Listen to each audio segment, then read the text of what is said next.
So, Milei unveils broad reform to liberalize Argentina's economy. Folks, this is Fernando doing another video for the More Survivalists, and the Argentine experiment moves on forward. We have a country that is going through hyperinflation right now that just elected a libertarian president. Now, I'm no fanboy of Javier Milei. I have no delusions of him being the greatest president ever. Someone in a comment said that before. No, at all. I'm actually quite suspicious. I am mostly libertarian leaning, and I align with pretty much most of the things he says. Now, will he actually do these libertarian things, and exactly how is it that you will implement those will matter, because at the end of the day, you're still running a country. Folks, if you want to learn more about survival and preparedness, especially the way I do it, especially for this kind of thing, going through an economic collapse like Argentina did in 2001, and I wrote about in Surviving the Economic Collapse, and how Argentina is going through right now.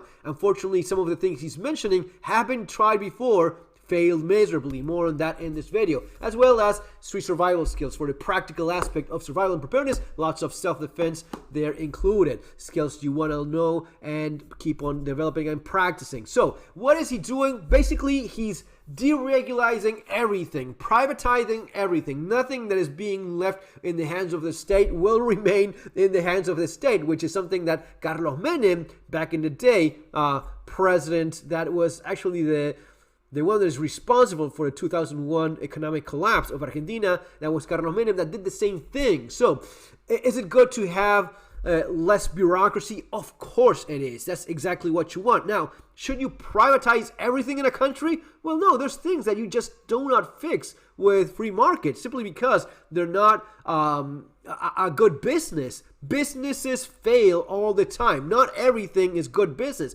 If providing water, electricity for a specific population, group of people in one city or another, if that's economically viable, you make a profit, sure, fantastic. Now, what about if it's not? Oh, you're screwed. You're just out of luck. Are you gonna privatize also what? Police, the military? Are you gonna privatize the government? You're gonna have corporations owning people like in WALL-E, the Disney movie, which actually is quite dark, or like an Idiocracy, where the president is just someone assigned by one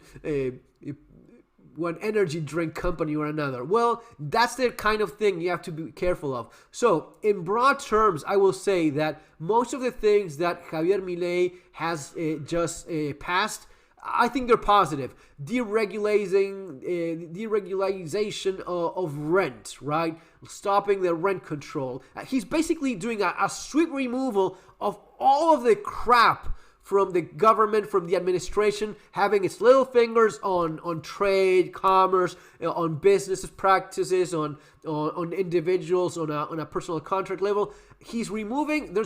We have to read each one of these. These are 300 articles in this new law that he's trying to pass, and there's some things here that are obviously, home runs. Getting rid of laws that made companies provide certain products, ley de abastecimiento, so laws for supermarkets to put food price controls, control of production, all of the crap that the leftist government had implemented, a part where they're observing the prices, so controlling what prices they put in supermarkets, all of that is being removed, right? Now, there are things you want to be careful about. For example, in terms of rent, well, there's probably going to be a little bit of problem there if rent goes up too much in some parts of the country where people may have problems with that, which the market will level. If you cannot afford it, maybe move to somewhere cheaper. Now, what if you don't have anywhere cheaper to move because prices keep going up? And, well,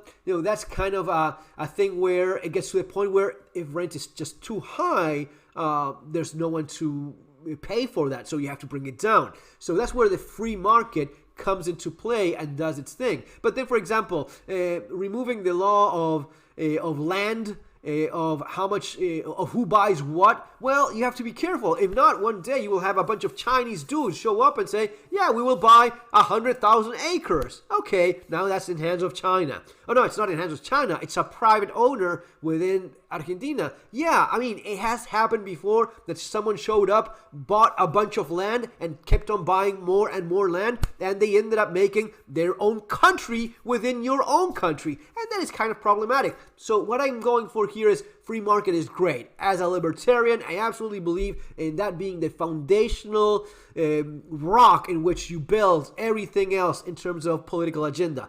But this also includes being careful about not letting companies abuse the liberty that they enjoy and not letting more nefarious actors take advantage of these deregulizing that you're going for. Guys, it's going to be all for now. See you on our next video. Take care.